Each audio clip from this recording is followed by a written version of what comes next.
আসসালামু আলাইকুম। আশা করছি সবাই ভালো আছেন। আজকে কোচিং থেকে এসে বের হয়ে গেছি। হঠাৎ করে ইচ্ছা করলো যে কোয়েল পাখির বাচ্চা পালন করব। কারণ বাচ্চাগুলো আমি ১২ টাকা পিস করে কিনে আনছি আর গাড়ি ভাড়া দিছি ১০০ টাকা। আর এখানে ফ্যান দিছি বড় হলো, এখানে বাতাস খাবে, লাইট আছে। দেখতেছি আশপাশে অনেক মানুষ কোয়েল পাখির বাচ্চা পালতেছে। তারা নিজেরাও ডিম খাচ্ছে, কোয়েল পাখি রান্না করে খাচ্ছে। ইভেন তারা প্রচুর পরিমাণে বিক্রি করতেছে।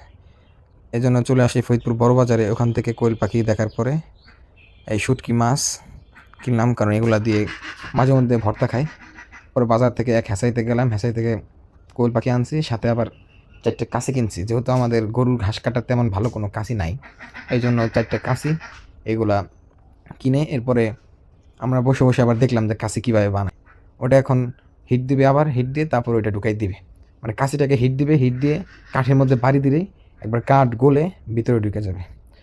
তো যেটা বলতেছিলাম যে কোয়েল পাখি পালবেন, আপনারা যাদের কোয়েল পাখি পালার ইচ্ছা তারা সর্বপ্রথম অল্প পালবেন। ইউটিউবে ভিডিও দেখে বা এখান থেকে হাজার হাজার টাকা, লাখ লাখ টাকা ইনকাম, ১০০ কোয়েল পাখিতে ২০,০০০ টাকা লাভ, এই সব কথাবার্তা শুনে বা দেখে কেউ কোয়েল পাখি পালবেন না। প্রথমে ৫০টা ১০০টা পালেন।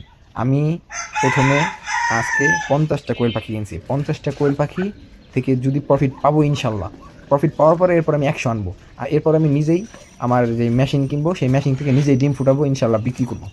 কিন্তু আমি প্রথমেই ২০০, ৫০০, ১,০০০ কোয়েল পাখির বাচ্চা কিনবো পারবো না, কারণ জিরো সাইজ। যারা প্রথম বিজনেস করে বা কোয়েল পাখি পালে, এরা সবসময় চেষ্টা করবেন যে ১০ থেকে ১২ দিনের বাচ্চা নিতে। আমি ৫০টা বাচ্চা নিছি, কিন্তু ওইগুলা জিরো সাইজ না, ৩ দিনের। এই জন্য সবাই চেষ্টা করবেন ১০ দিনের নেওয়ার জন্য, তাহলে এটা বেটার হবে। আর ভিডিওটা ভালো লাগলে একটা লাইক করেন, কমেন্ট করেন, সাবস্ক্রাইব করেন এবং পাশে থাকবেন, এবং এই বিষয়ে কোয়েল পাখির বিষয়ে জানতে সাবস্ক্রাইব করুন। আসসালামু আলাইকুম।